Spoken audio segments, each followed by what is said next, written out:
there's a missing link of the extended family and community support. Even when they understand you, they find it difficult to believe you because most people have never really seen cerebral palsy before. Reason, they don't spend time with these people to know what they go through. So the missing link of extended family and community support in our evolving society has to be continually assessed, reinforced, so as to assist parents in these circumstances. Or the government. Unlike what happens in other clients where families have expectations of government support or benefits, most, if not all, families in Nigeria have unmet expectations. Thank God for Lagos State with Disability Act, but we have to ask how many people have benefited from this? This leads us to the expectation gap that Benola is trying to fill. It's the government that should be doing a lot of this advocacy and provision. We thank God for civil society organizations like Benola. How do we manage expectations when expectations are dashed? Religious institutions have a role to play. A CP patient and family have at least 4 types of need. Physical need, which the doctors try to handle. Emotional needs, which parents try to handle. Spiritual needs, which religious have to handle. And the social needs. The pastoral need is different for the pastors, and the pastoral need for a CP patient is unique. Because the pastor's main concern, or the imam or the spiritual leader's main concern, is with the patient's spiritual needs and the spiritual needs of the family. In distinction from the other people that have physical, emotional, and social needs, the pastor or the imam has a burden placed on him to cope with the fact that this person is a believer, experiencing challenges, and he has to be able to be equipped and be able and be available to explain why God allows such evil in inverted commas. This must be done to both the parents and the family. A common expression of spiritual need involves the questions they ask the imam or the pastor, why me, pastor? I may be helpful once the initial anger has subsided for the pastor to explain the biblical teaching on suffering. Ministers of the gospel, religious leaders of Islamic faith and traditional religion must start teaching congregants about existence of congenital deformities. Must begin to teach members of churches about pain, the theology of pain, the virtues of patience and long suffering, delayed prayers and denied prayers. We should begin to teach people the inevitability of death and coping with death. This should be done from the onset as basic foundational sermons, and not just when a member is involved. We must all be equipped to face death, to face pain, to face misfortunes, and to face the unexpected. Church services in cases of CP, churches will also help out manage expectations. If churches and mosques and religious organizations can even organize services at home with a CP child, it can see you. People think they are dumb. Pastors can go and offer Holy Communion, sit down by the bedside in the house of the CP child, in the room, and read scriptures. Hold the hands, hold the palms, and pray. Forget whether he understands you or not. He knows what you're doing. They will smile. Church buildings, mosques, public institutions, schools, universities must also be disability friendly. And children and teachers in churches and schools must be equipped to identify. I start with that. Identify and minister. When I minister, I don't mean pray, assist, meet the needs, the special needs of children and parents with cerebral palsy in the church. Ministers should learn to meet CP parents and ask them, how is Olaolu coping? Pastor and the wife are coming to pray for him on Tuesday. Every Wednesday we're there. Oh, the deacons are there. They should keep the family going. In most cases, when you have problems in church or in the mosque or any other, it's as if they're abandoned. because you know what you did. If you were standing in faith, maybe this would not have happened. No. It could be you and I. As I round down on this, there are coping mechanisms for affected families with CP children. I don't want to give three very quick ones. Strengths, values, and self-compassion strategies. Mechanisms for managing expectations when you are deflated, as in the case of CP. Strengths, values, and self-compassion. What do I mean by strength? In a paper by Nemec in 2003 online, he describes strength as pre-existing capacity. Pre-existing capacity for a particular way of behaving, thinking, or feeling that is authentic and energizing to the user and enables optimal functioning, development, and performance. Langley, 2008, page 9. Strength is different from just skills or talents. Strengths are assumed to come natural to a person. Over the years, you've been reading, schooling, and doing all kinds of things. Yeah, innate strength in you must need to tap. It's suggested that a person can not only possess strengths, but also enhance his or her own strength as well as develop new ones. So before problems come up in life, you have to begin to develop strength to cope with inevitabilities. I give you an example here. My dad was quite ill, often ill before he died.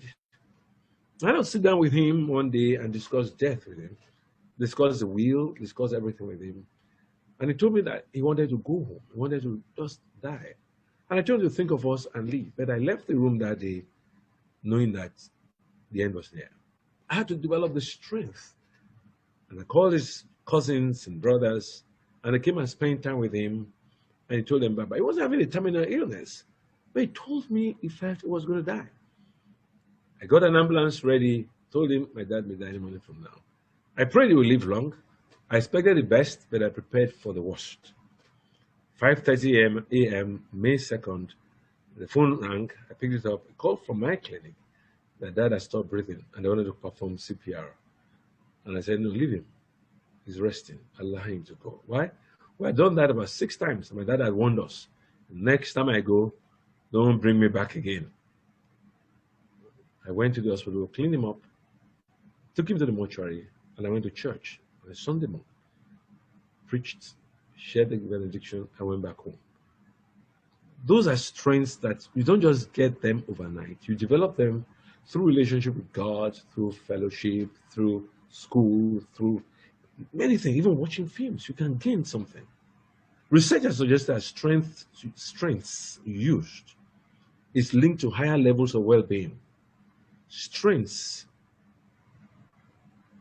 accompany experiences. Strength can be received, can be acquired, and can be used. Values. I have here a diagram I wish was online, which I could show how you can now maximize your strength. I'll just jump that very quickly. Then values. I say strength, values, and self-compassion. Values. Wilson and Murrell in 2014, page 135, they said, values are the answer to the question, in a world where you could choose to have your life be about something, what would you choose? Values are defined as verbally constructed, global desired life consequences. Hayes, Strocher, and Wilson, 1999. Or in more simple words, you can say, what people find important in life. Values are chosen actions that can never be obtained, but can only be brought into being from moment to moment. They are a direction in life. Somebody asked me the other day, what did they make you the minister of Nigeria? I said, God forbid. He said, Minister of Health. I said, God forbid. I said, it's not in my thinking. I don't want to be Minister of Health. I want to take care of people. Oh, I said, but you're going to lose money. I don't care. I have my values already cut out for me. This tool called values can be used to increase your awareness and can make you define what is important or not is important in your life. It makes you decide, look, I don't have to buy that car. I don't have to live in that part of town. I don't have to change my car because what is life all about? What am I living for? So you think about actions you can take in your daily life that will tell you that you are zeroing in on the bull's eye. The bull's eye is what you consider to be important in life. And once you have your values set, it can affect the way you manage expectations. Lastly, self-compassion. There's growing evidence that self-compassion is an important predictor of well-being and resilience. Bernard and Corey, 2011. They propose that self-compassion involves treating yourself with care and concern. Yes, you have a CP child, but don't forget yourself. Because at the end of the day, the CP child could live and you will die. So self-compassion, Bernard and Corey in 2011 said it includes self-kindness. Be kind to yourself as a parent. Stop judging yourself. What did I do wrong? God doesn't like me. That's why I'm in this. 2, a sense of community against isolation. Bring your close friends around. He that wants friends will be friendly. Don't sit at home. Hide the child. I won't go out. If I go out, they ask me, how is he doing? How is Olaolu doing? No. A sense of common humanity. You must change your mindset that, look, these things happen to everybody. The person you see in church dancing could have had 6 missed abortions, 7 miscarriages. Now the lady there may be in her 3rd marriage. The other fellow there may have lost father and mother and virtually lost his own life. I mean, may even be using, you don't know whether he has a kidney transplant in there or an artificial eye. Be kind to yourself. The last thing, so 3 things here: self-kindness against self-judgment, sense of common humanity against isolation, and the 3rd one, mindfulness versus over-identification. I know we all know all that. Because of time, I will jump straight to mindfulness. Rather than attacking and berating oneself for personal shortcomings, the self is offered warmth and unconditional acceptance. Even though particular behaviors may be identified as unproductive, celebrate yourself. Similarly, when life circumstances are stressful, instead of immediately trying to control or fix the problem, take a step back and turn lemons to lemonades. You can't kill yourself. It has happened. Take a walk. Go and watch a film. Go on a holiday. Rest. Because if all is done, you're going to die one day and you'll have not lived a life. Because you spend all your life wondering what happened to you. I will round up with 12 lessons for parents after a cerebral palsy diagnosis. These 12 lessons, I got them from cerebralpalsy.org. So I give respect to them. 1, first and foremost, let your child be themselves, regardless of their disability. That's a key thing. You'll be surprised that a child can still cope with music, with drawing, with just laughter. AVM tells me that Olaolu laughs, and the big thing about Olaolu is that he's always laughing. Let the child be himself, regardless of their disability. Sometimes parents are too wrapped up in dealing with the cerebral palsy that they can forget that there is a person in that body. It is important for children to still have a childhood and to have fun, be loved, and be treated as your child. That's why even churches should make attempt to visit the cerebral palsy child and visit the parents and bring church to the house. 2, listen to your instincts. Sometimes parents get a gut feeling about their child. You have to run to the cot, run to the baby and look. It's a feeling you just can't shake. Trust it and explore wherever it might lead. 3, Teach independence as much as possible. It's hard. It can be a watch to your child's struggle. I'm not implying that a child should take on a task that they should not be able to accomplish on their own, or if it brings them to tears. No. Teaching independence a little each day will make being an adult so much easier for them. At times, you make them to become the center of everything. They never have their life to live. At times, you need to allow them, those that can move, those that can read, those that can do things, 4, encourage them to be their own advocate. A huge part of being a parent of a child who has cerebral palsy is advocacy. From day one, you are their only support and advocate to get what they need, want, or deserve. As they grow older, teach them to speak up and to tell others what they need and what can help them. Unfortunately, cerebral palsy doesn't disappear when you get older. Therefore, self-advocacy will help them and hopefully give you some peace of mind. 5, if you don't like a therapist or a doctor, please don't feel that you are expected to remain with them for life. You have options available. Find someone else who works the best with your child. It is important to find someone who can help achieve reasonable and helpful goals for health plus independence. 6, be creative. Medical devices can be expensive and difficult to obtain. Don't be afraid to think outside the box, to create homemade remedies to make your child's world more accessible and more enjoyable. Be creative. It could be some things in the house your child just likes playing with. Allow him to explore those things once they don't cause injury. 7, enjoy the small accomplishments as well as the big ones. Every little thing, celebrate it for the child. Enjoy the small accomplishments. We all wish that we didn't have cerebral palsy to figure out, but we do. So instead of focusing on something major like independently walking, be excited over the small accomplishments as well. Celebrate small victories. Be patient and understand that some things may not be obtainable.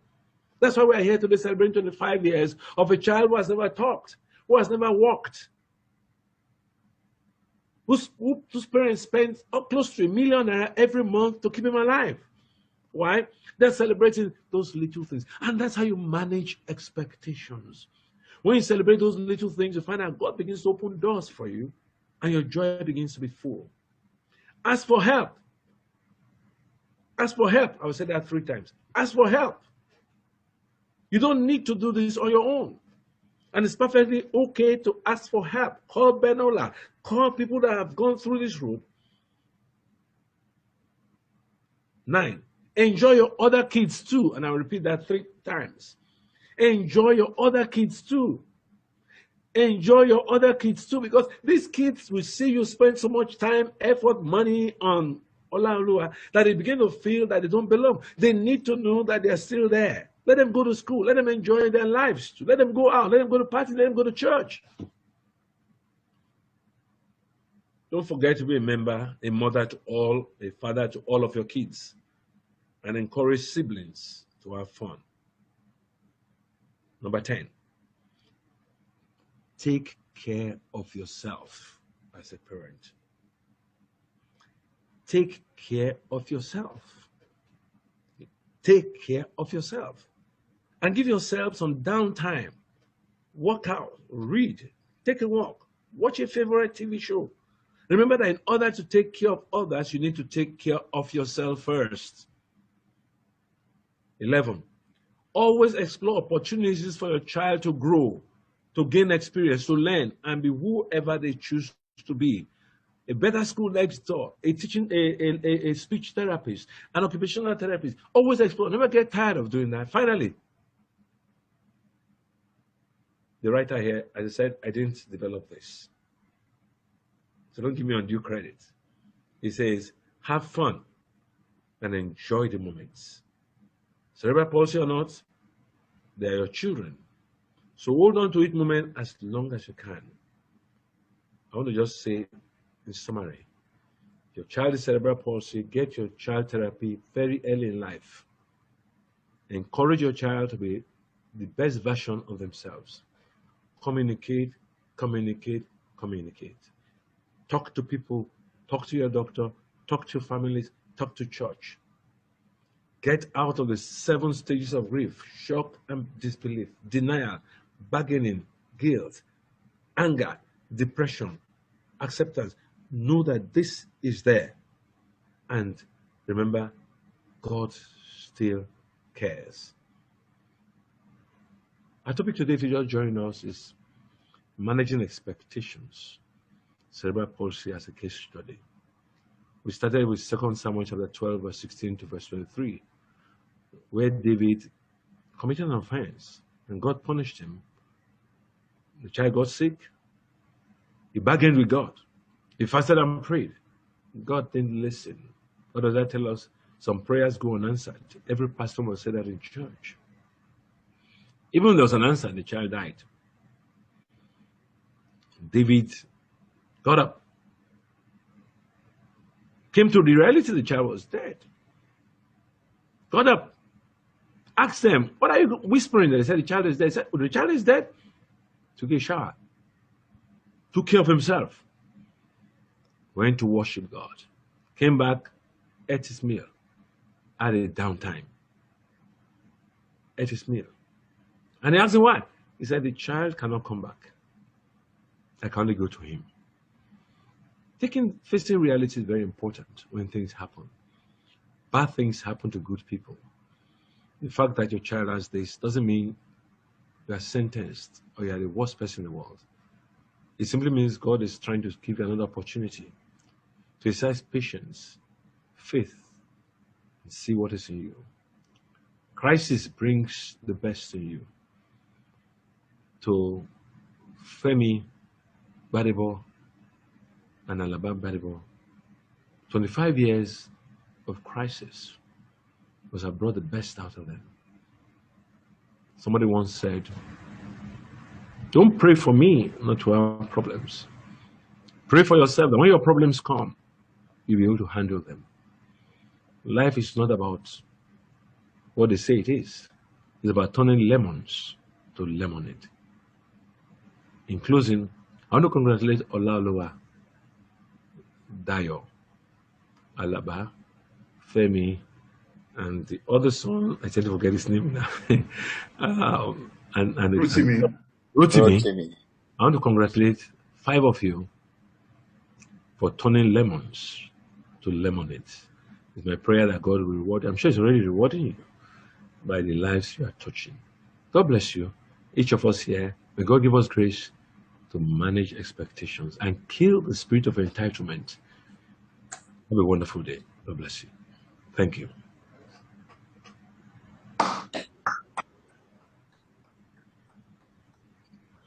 I yield. Wow. Dr. B, I honestly was looking forward to this lecture, and I must say that I am not disappointed. It's been awesome. Please, can we issue a screen